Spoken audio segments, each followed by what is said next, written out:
అబ్బాస్ గారు చెప్పండి, సిపిఎం కార్యవర్గ సభ్యులుగా దండకారణ్యంలో ఆదివాసుల మీద జరుగుతున్నటువంటి మారణ హోమాన్ని మీరు ఎట్లా చూస్తున్నారు?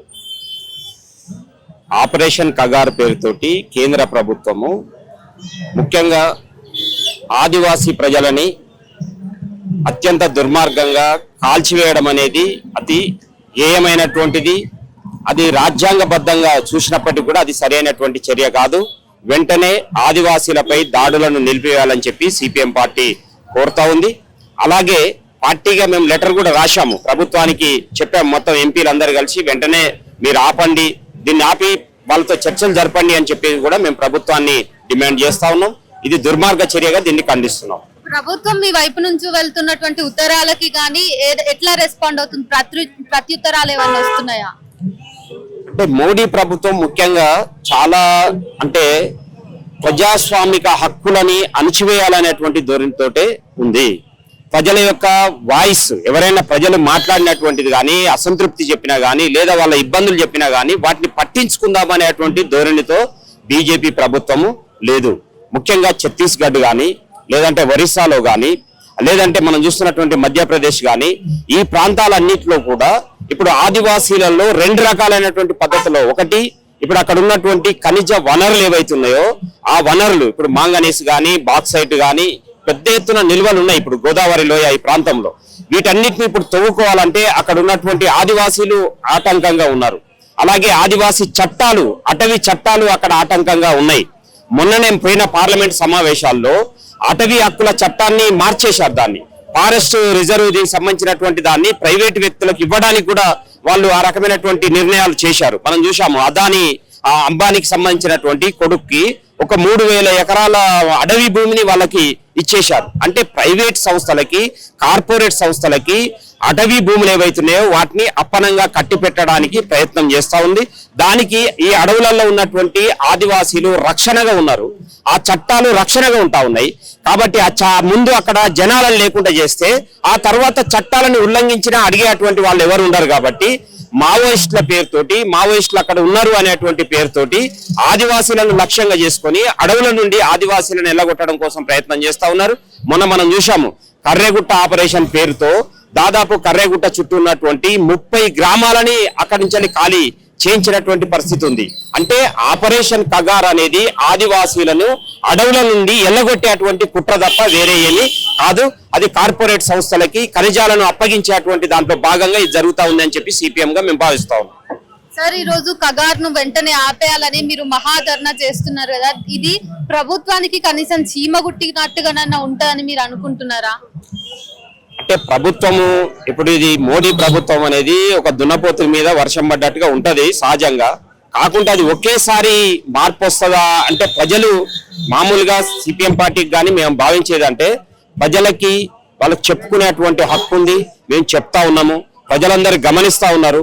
ఆ టైం వచ్చినప్పుడు ఎంత గొప్పోళ్ళైనా, చాలా మంది నియంతలు మా ప్రజలతో లెక్కలేదు, ప్రజలు మేమేం చెప్తే అదే వింటారని చెప్పేసి భావించి ప్రజలపైన బుల్డోజర్లతోటి పోయినటువంటి ఎంతో మంది నియంతలు చరిత్రలో కలిసిపోయారు. అలాగే మోడీ ప్రభుత్వమైనా, అమిత్ షా అయినా, ఇంకెవడైనా ప్రజల మాట వినకుండా, ప్రజల యొక్క ఆకాంక్షలను పట్టించుకోకుండా, ప్రజల యొక్క బాధలను పట్టించుకోకుండా వ్యవహరించే ఎలాంటి నియంత అయినా వాళ్ళు మట్టిలో కలిసిపోవాల్సిందే. ఇది చరిత్ర చెప్పినటువంటి పాఠము. కాబట్టి అది మోడీకైనా వర్తిస్తుంది, అమిత్ షాకైనా వర్తిస్తుంది, లేదు ఇంకొకరికైనా వర్తిస్తుంది. ఇందిరాగాంధీ లాంటి ఆమె కూడా ఎమర్జెన్సీ పెట్టినప్పుడు ప్రజలు చాలా పెద్ద ఎత్తున బుద్ధి చెప్పారు. అలాంటి బుద్ధి చెప్పడానికి ప్రజలు సిద్ధంగా ఉంటారు. కాబట్టి అందుకోసమే మేము ప్రజల దృష్టి కూడా ఈ విషయాలను తీసుకొని వెళ్ళడం కోసమే ఈ ధర్నా చేస్తా ఉన్నాం. ప్రభుత్వానికి, ప్రజలకి ఇది ఒక మెసేజ్ ని పంపడం కోసమే ధర్నా నిర్వహిస్తున్నటువంటి పరిస్థితి ఉంది. సార్, చివరిగా ఒక్క ప్రశ్న, దేశవ్యాప్తంగా కూడా మైనారిటీస్ పరిస్థితి అంత బాగా ఉన్నట్టుగా అనిపించట్లేదు. మొన్న ఏరోప్లేన్ క్రాష్ జరిగినటువంటి అహ్మదాబాద్ లో కూడా దాదాపు 800 మంది ముస్లిం కుటుంబాలను ప్రభుత్వం వెలేసినటువంటి పరిస్థితి ఉంది. ఈ నేపథ్యంలో దేశవ్యాప్తంగా ముస్లింల పరిస్థితిని పౌరులు ఎట్లా అర్థం చేసుకోవచ్చు ప్రభుత్వం నుంచి అంటే మీరు ఏం చెప్తారు? ఒకటి, ఈ దేశంలో ముస్లింలు అనేది మొత్తము దేశ పౌరులలో వాళ్ళు కూడా ఒక అంతర్భాగం. వాళ్ళు కూడా దేశ స్వాతంత్రం కోసము హిందూ ముస్లింలు అందరూ కూడా కలిసి పోరాటాలు చేశారు, త్యాగాలు చేశారు. ఈ దేశము ఏర్పడే నాటికి ఈ దేశంలో మేము ఈ భారత పౌరులతోటే కలిసి ఉంటామని చెప్పేసి వాళ్ళు నిర్ణయం తీసుకున్నారు.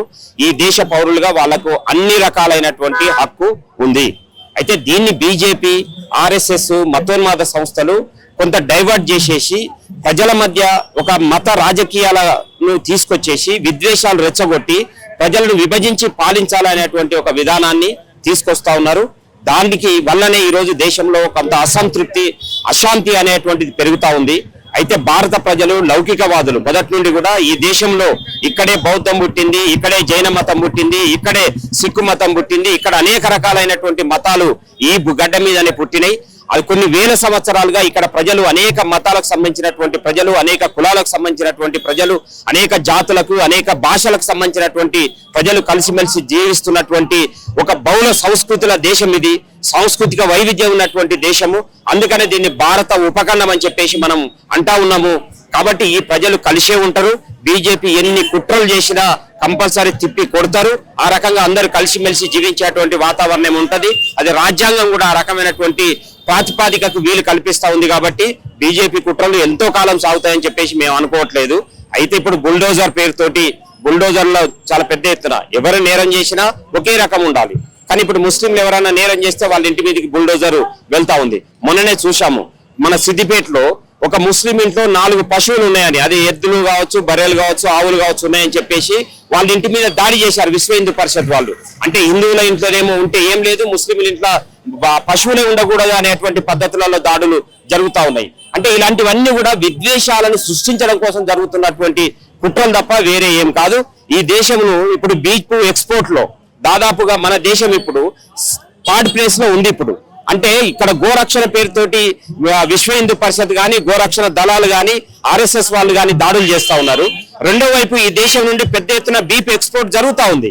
ఇప్పుడు ఆల్ కబీర్ లాంటి సంస్థ ఉంది. దీని వెనకాల ఉన్నది ఎవరు, దాన్ని నడుపుతా ఉన్నది ఎవరు? అక్కడ చంపుతున్నటువంటి గోవులన్నీ అవి గోవులు కావా, అవి లేకుంటే అక్కడ ఉన్నటువంటి పశువులు కావా? వాటికి సమాధానం లేదు.